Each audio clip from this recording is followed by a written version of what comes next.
الٹ پلٹ ہو جانے والا شہر۔ یہ حضرت لوط علیہ السلام کا شہر صدوم ہے، جو ملک شام میں صوبہ حمص کا ایک مشہور شہر ہے۔ حضرت لوط علیہ السلام بن حاران بن تارخ، یہ حضرت ابراہیم علیہ السلام کے بھتیجے ہیں۔ یہ لوگ عراق میں شہر بابل کے باشندے تھے۔ پھر حضرت ابراہیم علیہ السلام وہاں سے ہجرت کر کے فلسطین تشریف لے گئے، اور حضرت لوط علیہ السلام ملک شام کے ایک شہر اردن میں مقیم ہو گئے، اور اللہ تعالیٰ نے آپ کو نبوت عطا فرما کر صدوم والوں کی ہدایت کے لیے بھیج دیا۔ شہر صدوم کی بستیاں بہت آباد اور نہایت سرسبز و شاداب تھیں، اور وہاں طرح طرح کے اناج اور قسم قسم کے پھل اور میوے بکثرت پیدا ہوئے تھے۔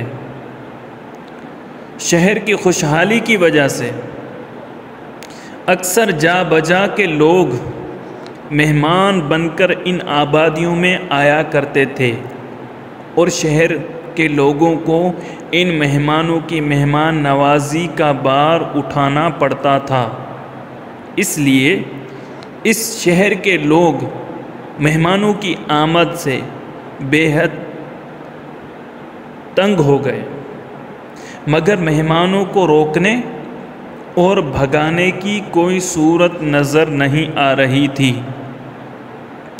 اس ماحول میں ابلیس لعین ایک بوڑھے کی صورت میں نمودار ہوا، اور ان لوگوں سے کہنے لگا کہ تم لوگ مہمانوں کی آمد سے نجات چاہتے ہو، تو اس کی یہ تدبیر ہے کہ جب بھی کوئی مہمان تمہاری بستی میں آئے تو تم لوگ زبردستی اس کے ساتھ بدفعلی کرو۔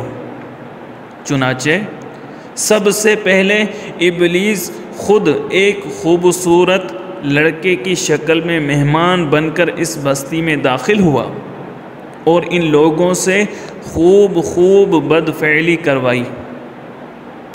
اس طرح یہ فعل بد ان لوگوں نے شیطان سے سیکھا۔ پھر رفتہ رفتہ اس برے کام کے یہ لوگ اس قدر عادی بن گئے کہ عورتوں کو چھوڑ کر مردوں سے اپنی شہوت پوری کرنے لگے۔ چنانچہ حضرت لوط علیہ السلام نے ان لوگوں کو اس فعل بد سے منع کرتے ہوئے اس طرح واعظ فرمایا: أَتَأْتُونَ الْفَاحِشَةَ مَا سَبَقَكُمْ بِهَا مِنْ أَحَدٍ مِنَ الْعَالَمِينَ إِنَّكُمْ لَتَأْتُونَ الرِّجَالَ شَهْوَةً مِنْ دُونِ النِّسَاءِ بَلْ أَنْتُمْ قَوْمٌ مُسْرِفُونَ۔ کیا تم لوگ وہ بے حیائی کرتے ہو جو تم سے پہلے جہان میں کسی نے بھی نہ کی؟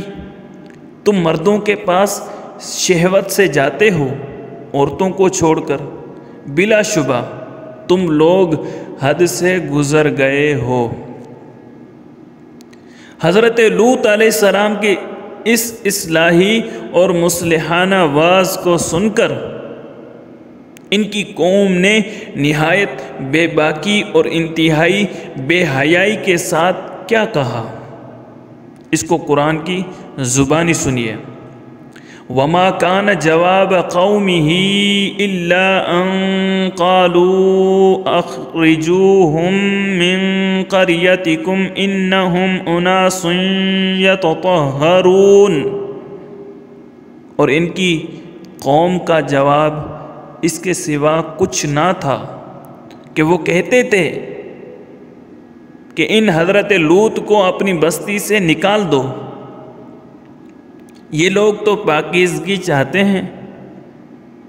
جب قوم لوط کی سرکشی اور بدفعلی قابل ہدایت نہ رہی، تو اللہ تعالیٰ کا عذاب آ گیا۔ چنانچہ حضرت جبرائیل علیہ السلام چند فرشتوں کو ہمراہ لے کر آسمان سے اتر پڑے۔ پھر یہ فرشتے مہمان بن کر حضرت لوط علیہ السلام کے پاس پہنچے، اور یہ سب فرشتے بہت ہی حسین اور خوبصورت لڑکوں کی شکل میں تھے۔ ان مہمانوں کے حسن و جمال کو دیکھ کر اور قوم کی بدکاری کا خیال کر کے حضرت لوط علیہ السلام بہت فکر مند ہو گئے۔ تھوڑی دیر میں قوم کے بد فعلوں نے حضرت لوط علیہ السلام کے گھر کا محاصرہ کر لیا اور ان مہمانوں کے ساتھ بد فعلی کے ارادے سے دیوار پر چڑھنے لگے۔ حضرت لوط علیہ السلام نے نہایت دل سوزی کے ساتھ ان لوگوں کو سمجھانا اور اس برے کام سے منع کرنا شروع کر دیا، مگر یہ بد فعل اور سرکش قوم اپنے بیہودہ جواب اور برے اقدام سے باز نہ آئی، تو آپ اپنی تنہائی اور مہمانوں کے سامنے رسوائی سے تنگ دل ہو کر غمگین و رنجیدہ ہو گئے۔ یہ منظر دیکھ کر حضرت جبرائیل علیہ السلام نے فرمایا کہ اے اللہ کے نبی، آپ بالکل ہی فکر نہ کریں، ہم لوگ اللہ تعالیٰ کے بھیجے ہوئے فرشتے ہیں جو ان بدکاروں پر عذاب لے کر اترے ہیں، لہذا آپ مومنین اور اپنے اہل و عیال کو ساتھ لے کر صبح ہونے سے پہلے اس بستی سے دور نکل جائیں، اور خبردار کوئی شخص پیچھے مڑ کر اس بستی کی طرف نہ دیکھے، ورنہ وہ بھی اس عذاب میں گرفتار ہو جائے گا۔ چنانچہ حضرت لوط علیہ السلام اپنے گھر والوں اور مومنین کو ہمراہ لے کر بستی سے باہر نکل گئے۔ پھر حضرت جبرائیل علیہ السلام نے اس شہر کی 5 بستیوں کو اپنے پروں پر اٹھا کر آسمان کی طرف بلند ہوئے اور کچھ اوپر جا کر ان بستیوں کو الٹ دیا، اور یہ آبادیاں زمین پر گر کر چکنا چور ہو کر زمین پر بکھر گئیں۔ پھر کنکر کے پتھروں کا مینہ برسا اور اس زور کی سنگ باری ہوئی کہ قوم لوط کا ایک ایک آدمی مر گیا، اور ان کی لاشیں بھی ٹکڑے ٹکڑے ہو کر بکھر گئیں۔ عین اس وقت جب کہ یہ شہر الٹ پلٹ ہو رہا تھا، حضرت لوط علیہ السلام کی ایک بیوی جس کا نام وائلہ تھا، جو در حقیقت منافق تھی اور قوم کے بدکاروں سے محبت رکھتی تھی، اس نے پیچھے مڑ کر دیکھ لیا اور یہ کہا کہ ہائے رے میری قوم، یہ کہہ کر کھڑی ہو گئی۔ پھر عذاب الہی کا ایک پتھر اس کے اوپر بھی گر پڑا اور وہ بھی ہلاک ہو گئی۔ چنانچہ قرآن مجید میں حق تعالیٰ کا ارشاد ہے کہ فَأَنْجَيْنَا وَأَهْلَهُ إِلَّا امْرَأَتَهُ كَانَتْ مِنَ الْغَابِرِينَ وَأَمْطَرْنَا عَلَيْهِمْ مَطْرًا فَانظُرْ كَيْفَ كَانَ عَاقِبَةُ الْمُجْرِمِينَ، تو ہم نے حضرت لوط اور ان کے گھر والوں کو نجات دی بجز ان کی ایک عورت کے کہ وہ رہ جانے والوں میں ہوئی، اور ہم نے ان پر ایک مینہ برسایا، تو دیکھ تو کیسا انجام ہوا مجرموں کا۔